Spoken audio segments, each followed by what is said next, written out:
দুর্যোগের মধ্যেও উপজেলা নির্বাচনে ৩৫%-এরও বেশি ভোট সন্তোষজনক বলে মনে করছেন আওয়ামী লীগের সাধারণ সম্পাদক ওবায়দুল কাদের। বুধবার ধানমন্ডিতে আওয়ামী লীগ সভাপতির কার্যালয়ে এক সংবাদ সম্মেলনে তিনি একথা বলেন।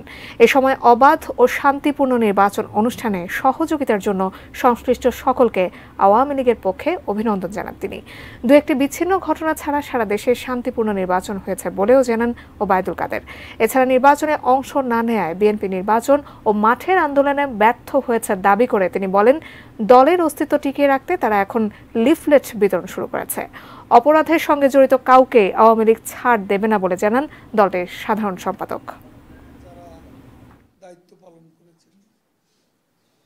সারা দেশে দু একটি বিচ্ছিন্ন ঘটনা ব্যতীত উৎসবমুখর পরিবেশে নির্বাচন অনুষ্ঠিত হয়েছে। প্রলয়ঙ্করী একটা সাইক্লোন, এটা ক্ষতিগ্রস্ত কম বেশি সারা বাংলাদেশের অনেক জেলায় হয়েছে, অনেক জায়গায় ঘরবাড়ি পড়ে গেছে। তো এর মধ্যে ৩৫% বা তার চেয়ে কিছু বেশি আমি বলবো মোটামুটি সন্তোষজনক।